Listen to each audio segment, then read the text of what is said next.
Ya, Assalamualaikum warahmatullahi wabarakatuh. Selamat pagi, selamat siang, selamat sore, dan selamat malam semuanya.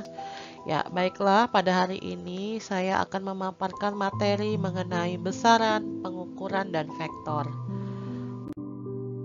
Alam semesta. Ya, seperti kita ketahui bersama, alam semesta ini terdapat beragam macam sekali bentuk, warna, ya, zat, materi yang ada di dalamnya. Nah, semuanya itu mencari yang namanya keteraturan, dan yang mana keteraturan itu akan menghasilkan sebuah seni dan sains atau ilmu. Nah, sains bersifat sistematis dan rasional. Adapun pengelompokan sains atau ilmu, yang pertama adalah ilmu sosial, yang kedua adalah ilmu alam. Ilmu alam terdiri menjadi tiga, yaitu biologi, studi tentang makhluk hidup, kemudian kimia, itu studi tentang interaksi antara unsur dan senyawa. Dan kemudian fisika, ini merupakan uh, studi yang paling dasar, paling fundamental dari semua ilmu alam.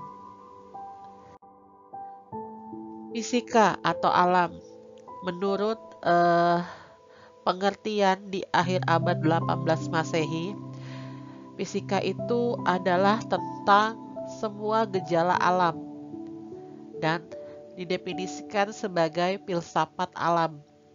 Kemudian, untuk sekarang ini, fisika ini didefinisikan sebagai ilmu yang mempelajari komponen materi dan energi dengan segala aksi dan reaksinya. Cabang ilmu fisika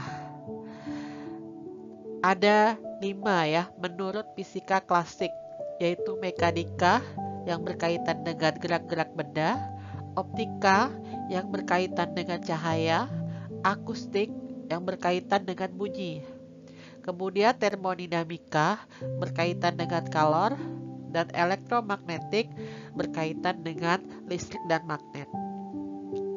Nah, pada saat ini fisika ada lagi yang lebih modern, yaitu dinamakan dengan fisika modern. Peran fisika ada dua, mendefinisikan besaran-besaran fisis secara tepat, serta pengukuran besaran fisis tersebut secara akurat. Kemudian yang kedua, mencari hubungan antara besaran-besaran fisis tersebut. Setiap nilai dalam besaran fisis ini selalu dinyatakan dengan bilangan dan sebuah satuan. Besaran pokok dan satuan dalam sistem internasional berdasarkan Konferensi Umum ke-14. Ada 7 besaran pokok. Yang pertama panjang dengan satuan meter, simbolnya M. Kemudian massa, satuannya kilogram, simbolnya kg. Waktu, satuannya sekon, simbolnya S. Arus listrik, satuannya ampere, simbolnya A. Kemudian temperatur atau suhu, satuannya adalah Kelvin, simbolnya K. Intensitas cahaya, kandela, simbolnya CD. Dan jumlah zat, satuannya mol, simbolnya juga adalah mol. Nah, satuan besaran fisis ini bersifat universal atau umum ya, atau bersifat secara internasional. Definisi satuan ini menurut sistem internasional bahwa 1 meter itu sama dengan 1.650.763,73 panjang gelombang cahaya merah dari hasil radiasi EM dari isotop 86 Kr yang bertransisi antara 2P10 dan 5D5. Atau 1 meter ini sama dengan jarak tepuk cahaya dalam ruang vakum selama 1/299.729.458 sekon. Kemudian 1 kilogram ini sama dengan massa sebuah balok platina yang disimpan di Biro Internasional bagi berat dan ukuran yang ada di Sepres, Paris. Kemudian 1 kilogram itu juga bisa dinyatakan sebagai massa 1 liter air murni pada suhu 44 derajat Celcius. Nah, 1 sekon ini sama dengan selang waktu yang diperlukan oleh atom cesium untuk melakukan getaran sebanyak 9 miliar ya, 192.631.770 kali. Nah, itu adalah definisi satuan yang diakui oleh sistem internasional. Nah, awalan-awalan yang biasa digunakan dalam perhitungan ya untuk SI 10 pangkat 18 ada eksa, 10 pangkat 15 ada peta, 10 pangkat 12 tera, 10 pangkat 9 giga, 10 pangkat 6 mega, 10 pangkat 3 kilo, 10 pangkat 2 hekto, 10 pangkat 1 deka. Kemudian untuk faktor pengali 10 pangkat min 1 namanya desi, 10 pangkat min 2 senti, 10 pangkat min 3 mili, 10 pangkat min 6 mikro, 10 pangkat min 9 nano, 10 pangkat min 12 piko, 10 pangkat min 15 femto, dan 10 pangkat min 18 atau. Nah, pengukuran besaran pieces. Ya, pengertiannya adalah membandingkan antara besaran pieces dengan beberapa nilai satuan dari sebuah besaran pieces tersebut. Nah, dalam melakukan pengukuran tidak selalu pasti ya, pasti ada yang namanya kesalahan atau ketidakpastian. Nah, kesalahan dalam fisika itu ada dua, ada yang tertentu dan random. Nah, tertentu itu adalah kesalahan akibat formasi alat atau peralatannya yang salah ya. Kemudian random, ini adalah kesalahan yang diakibatkan pengukuran dari si pengamat.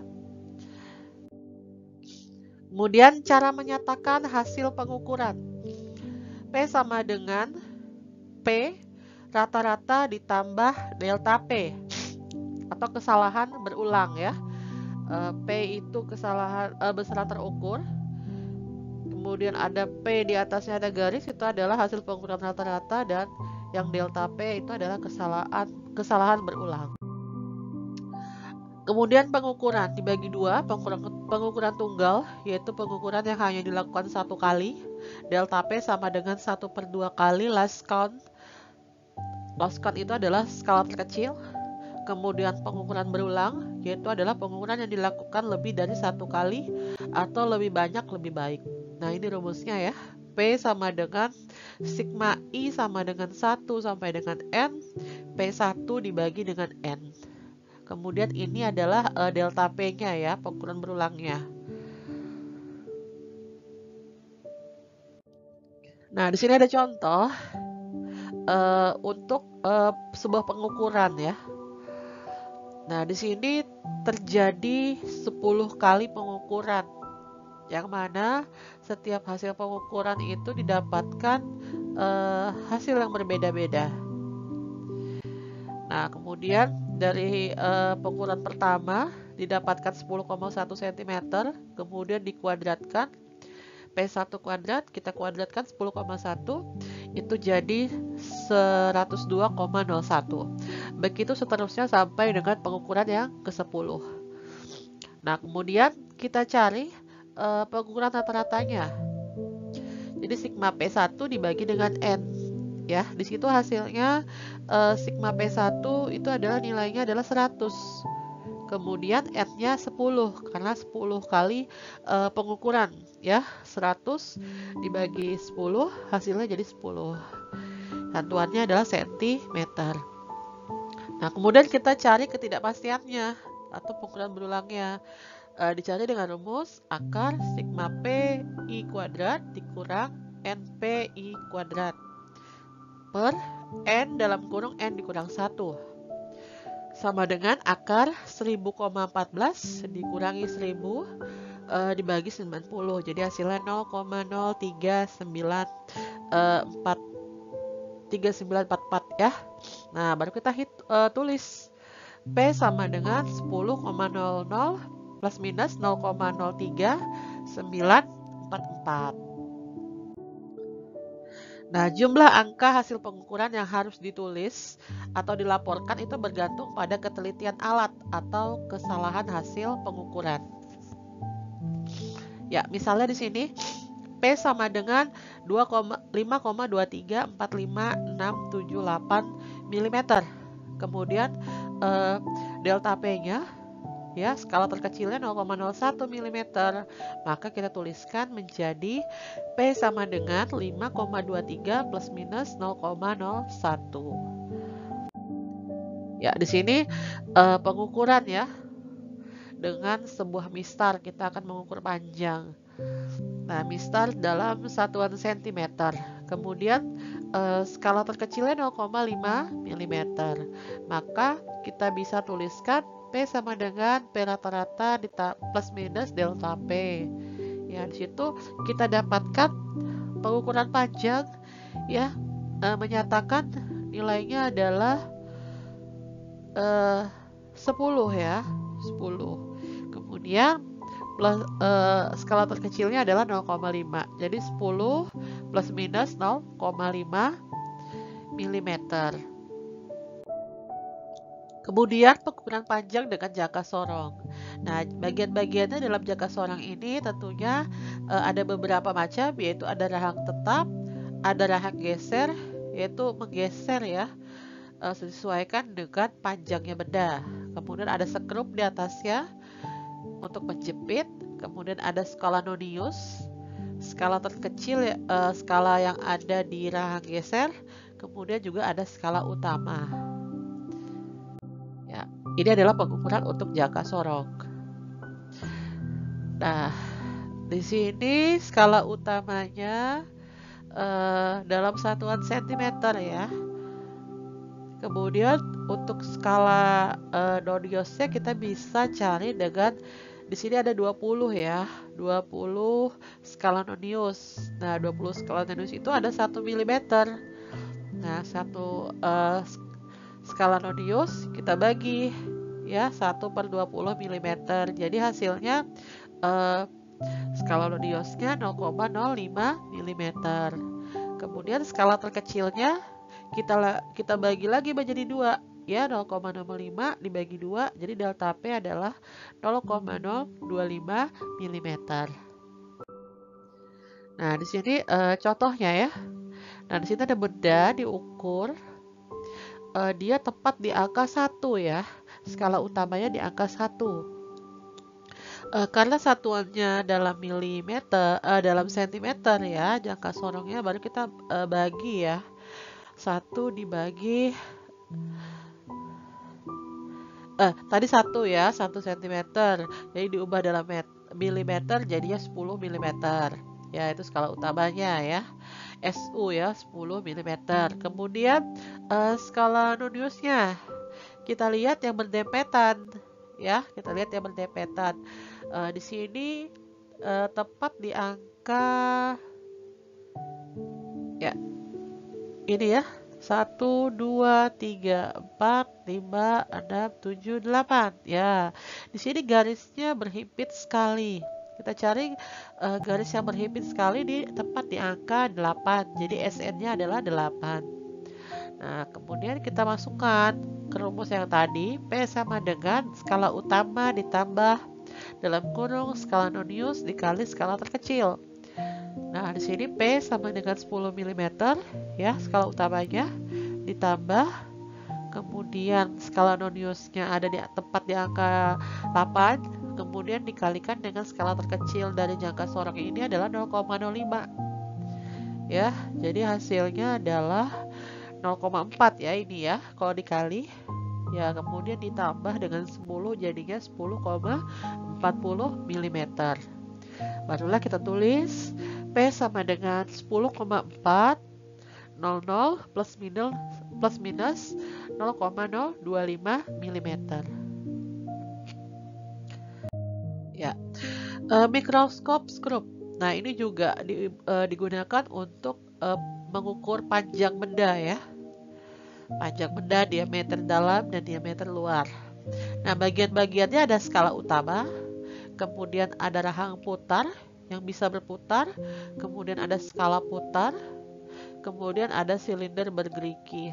Ya, ini untuk ngepaskan bentuk agar masuk ke dalam mikrometer sekrupnya.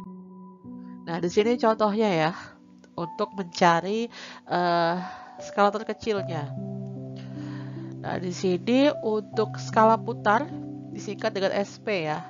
Ada 50 ya, ada 50 angka, 50 skala putarnya. Kita ubah ke dalam milimeter jadinya 0,5 milimeter. Nah, jadi satu skala putar itu sama dengan 1/100 mm atau hasilnya 0,01 mm. Nah, kemudian skala terkecilnya kita bagi 2, 0,01 dibagi 2. Jadi skala terkecilnya jadi 0,05 mm. Nah, ini contohnya. Kita lihat sini ada benda. Kita akan ukur dengan mikrometer sekrup. Nah, di sini kita lihat skala utamanya tepat di angka 1 ya. 1 cm. Jadinya kita ubah ke milimeter jadi 10 ya, 10 mm. Nah, kemudian di sini ada skala putar. Nah, kita lihat yang berhimpit. Ini tepat di angka, ini ada 40 ya.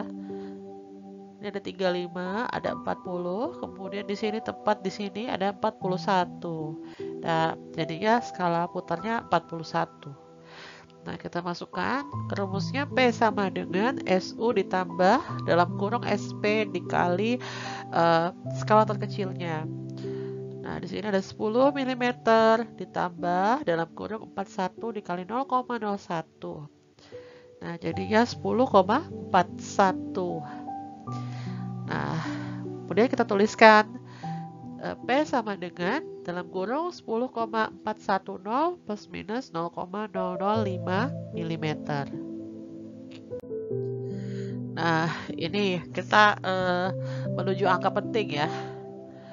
Mister, tadi di soal sebelumnya ya, perhitungan sebelumnya di situ menyatakan bahwa Mister itu hasilnya P sama dengan 10,0 plus minus 0,5 mm.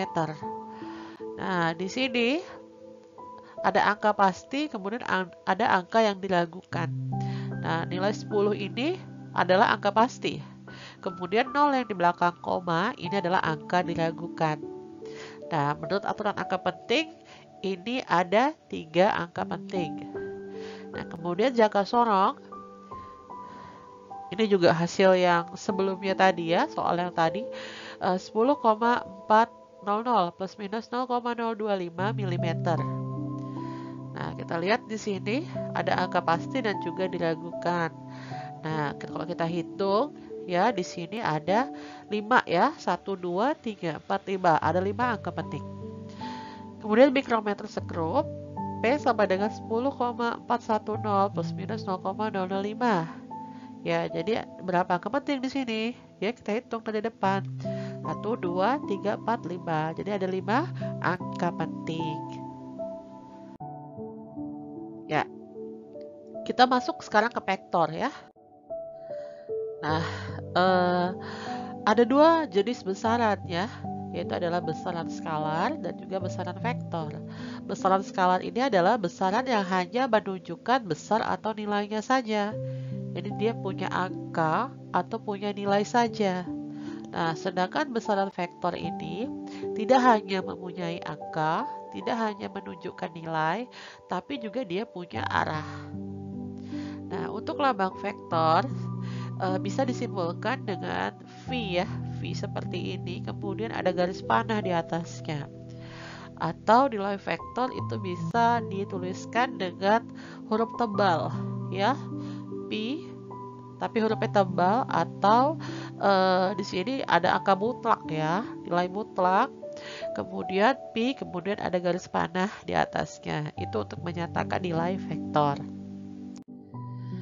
Nah, contoh besaran vektor. perpindahan.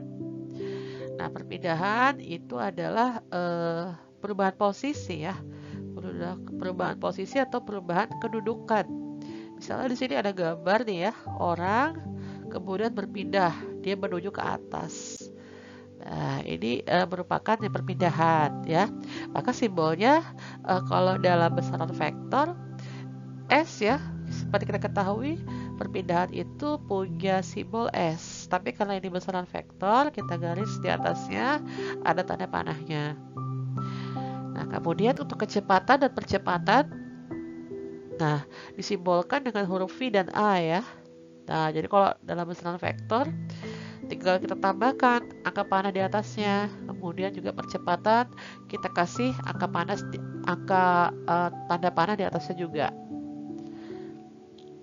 Ya, itu adalah contoh besaran vektor ya. Nah, kemudian gaya. Gaya juga sama ya. Di sini ada sebuah balok, kita tarik. Ya, kita tarik. Kemudian cara menuliskannya P, kemudian ada tanda panah di atasnya. Kemudian di sini ada balok juga ya, ditarik dengan sudut ya, dengan suatu sudut theta ya, suatu sudut theta. Jadi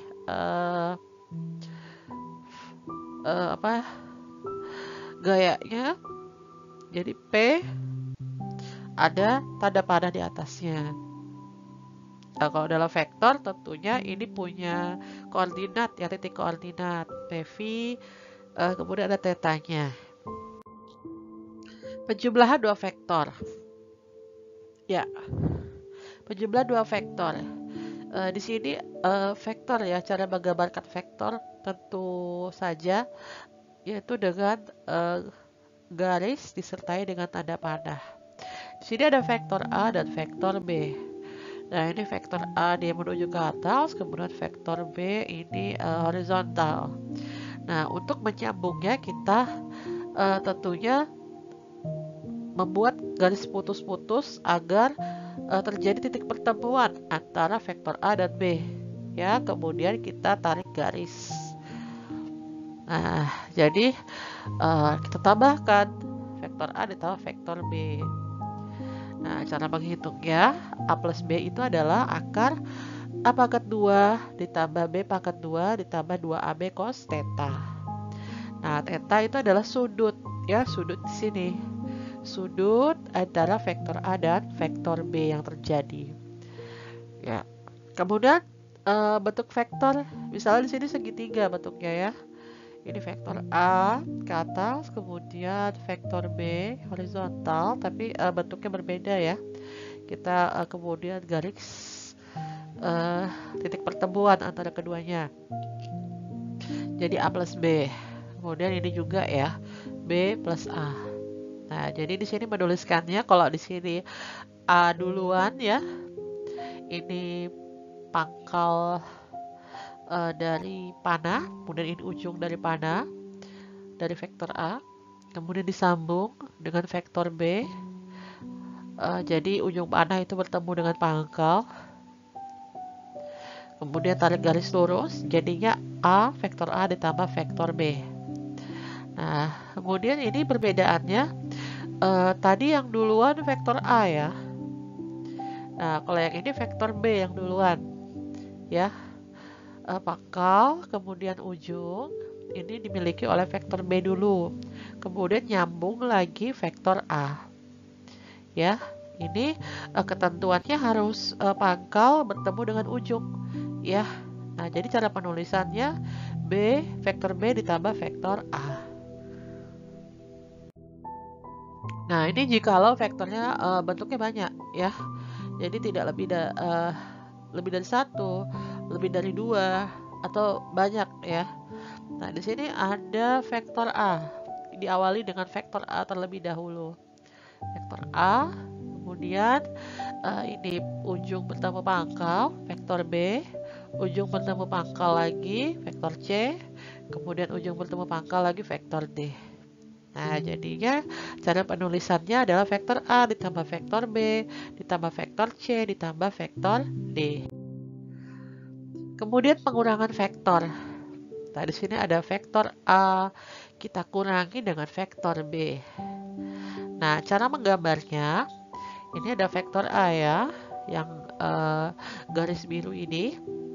Nah, kemudian vektor B, garisnya warna merah. Nah, karena terbagi ya, bagi jadi dua ya, atau tidak saling berhubungan, maka tandanya menjadi min ya, jadi min vektor B. Jadi vektor A dikurang vektor B. Nah, jadi rumusnya untuk mencari vektor itu adalah A dikurang B sama dengan akar A pangkat 2 ditambah B pangkat 2 dikurang AB cos theta. Theta ini adalah sudutnya ya, antara vektor A dan vektor B. Nah, di sini ada contoh soal ya. Seekor siput dia berjalan 4 meter ke arah timur dan kemudian berjalan 3 meter ke arah utara. Tentukan resultan perpindahannya dalam satuan meter dan sentimeter. Nah, di sini kalau kita gambar ya, utara sama timur itu kan besarnya 90 derajat ya. Jadi kita tulis di situ tetanya adalah 90 derajat.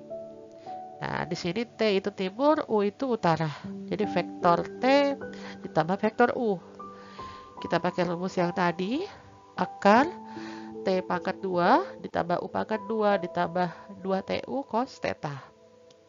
Nah, jadinya 4 pangkat 2 ditambah 3 pangkat 2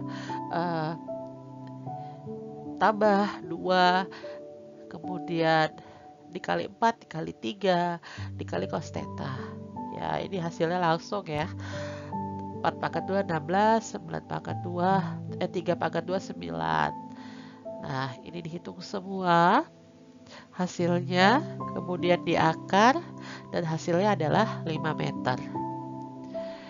Nah, kemudian 5 meter ini kita ubah ke dalam sentimeter ya. Kita bagi dengan kita kali dengan 100. Jadi 5 meter kita ubah ke dalam sentimeter, kita kalikan 100 atau 10 pangkat 2, jadi hasilnya adalah 500 cm. Sekarang perkalian vektor dengan skalar.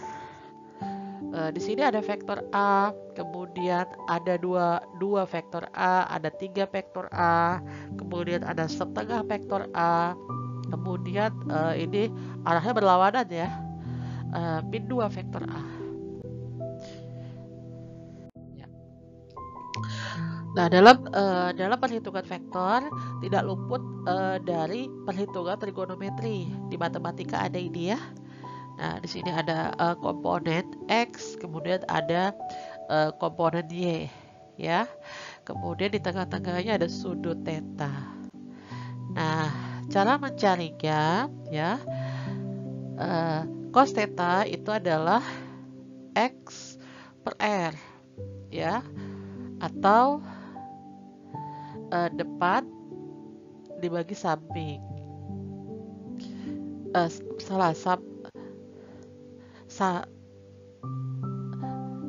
samping dibagi miring ya.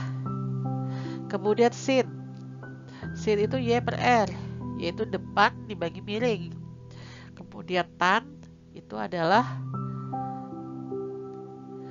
depan dibagi samping ya, Y per X ini ya.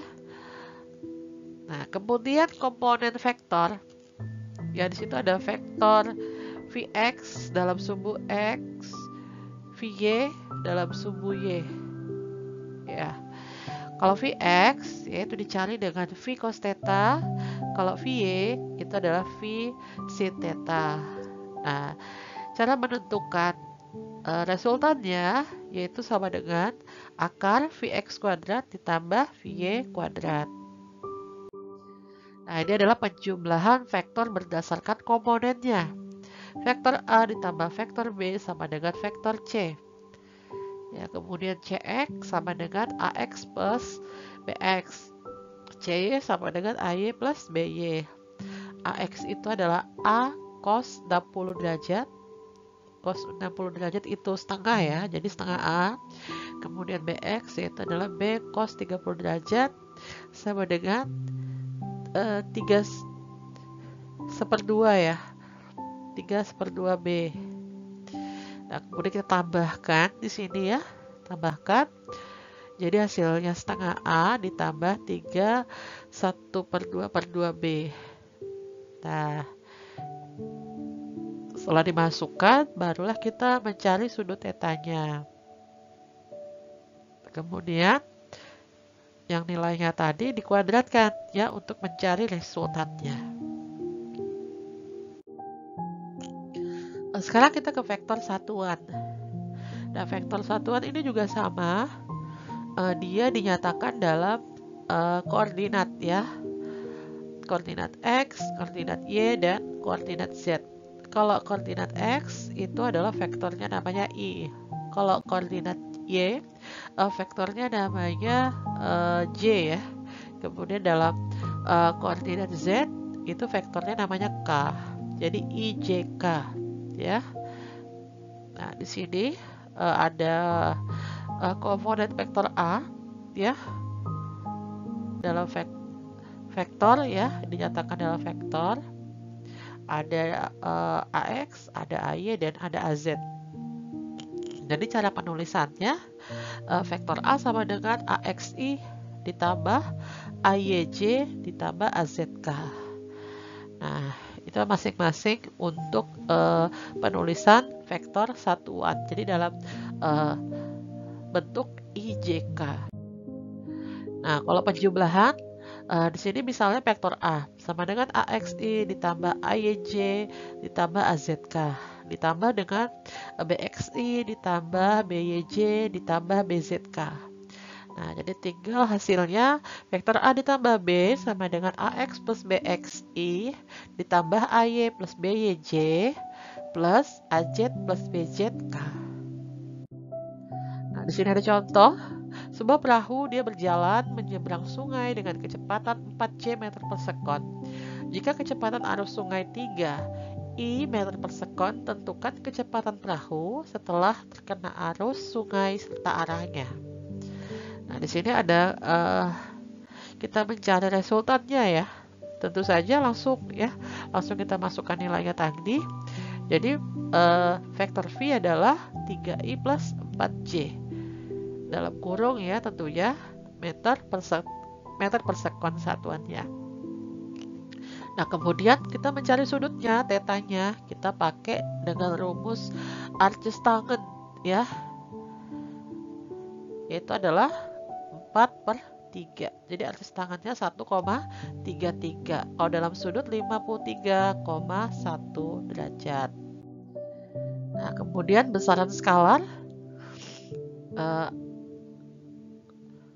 vektor A dot B ya.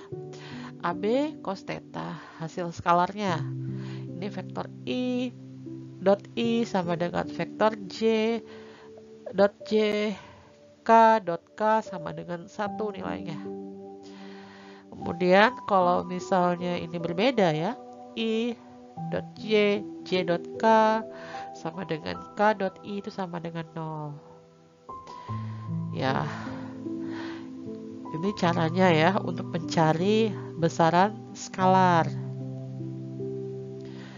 Vektor A ditambah vektor B, I dot I, BX, AX BX plus J dot J, BY, AY BY plus K dot K, AZ BZ. Nah, jadinya ini kan nilainya 1 ya. Ini kemudian juga ini nilainya 1. Ini juga nilainya 1. Nah, jadi tinggal AX BX ditambah AY BY ditambah AZ BZ. Nah, kemudian contoh soalnya, jika dua buah gaya 2I plus 2J plus 2K Newton dan 3I plus 4JK dikenakan pada sebuah benda, tentukan sudut yang dibentuk dua buah gaya tersebut. Nah, di sini kita cari vektornya dulu ya. Kita masukkan nilainya 2/2 ditambah 1/2 ditambah 2/2. Ini didapat dari sini ya. 2-nya ini kita kuadratkan, 1-nya kita kuadratkan, kemudian ini 2-nya kita kuadratkan. Nah, ini masuk ke sini, jadi hasilnya adalah 3 Newton.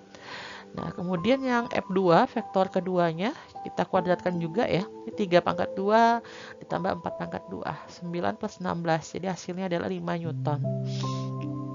Baru kita besaran skalar ya, ini dotkan perkaliannya. F1 dot F2. Jadi 6. Ini 2i dikali 3i ya. Jadinya kan 6i. Jadi 6 ya hasilnya ya, i dot i. Kemudian yang J kita kalikan J sama J. Ya, I dengan I tadi, J dengan J. Jadi ini 1 ya, nilainya 1J, yang ini 4. Jadi 1 kali 4 adalah 4. J dot J, kemudian K. K ini kan tidak ada ya, untuk yang vektor yang kedua. Jadi hasilnya 0. 2 dikali 0 ya 0. Nah, kemudian K dot K. Nah, karena ini 1 ya nilainya ya, yang tadi I dot I, J dot J, K dot K ini kan nilainya 1. Jadi kita tambahkan 6 tambah 4 tambah 0. Jadi hasilnya adalah 10. Kemudian F1 dot F2. Nah, ini kita kalikan cos 10 sama dengan 15 cos theta. Jadi arcus cosnya adalah 0,66 dan hasilnya adalah 48,2. Ya, kemudian perkalian vektor ini simbolnya silang ya, atau dibaca dengan cross. Vektor A cross vektor B. Nah, ini ya rumusnya. Kemudian cara menghitungnya ya, ini vektor A dan vektor B. Kita kalikan tarik garis ya dari atas ke sini. Ya.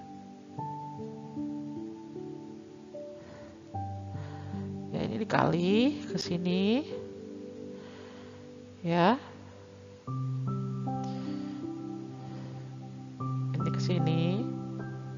Kemudian J ke AZ, kemudian dibalik lagi.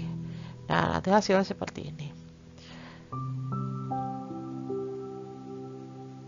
Ya, vektor A cross vektor B. Jadi AY BZ dikurang AZ BY, I dikurang AX BZ dikurang AZ BY J, AX B dikurang ABK. Ya. Ya, terima kasih. Atas perhatiannya ya, kurang lebih mohon maaf jika ada salah-salah penjelasan atau salah kalimat dalam penyampaian dalam video kali ini. Terima kasih, sampai jumpa di video selanjutnya. Assalamualaikum warahmatullahi wabarakatuh.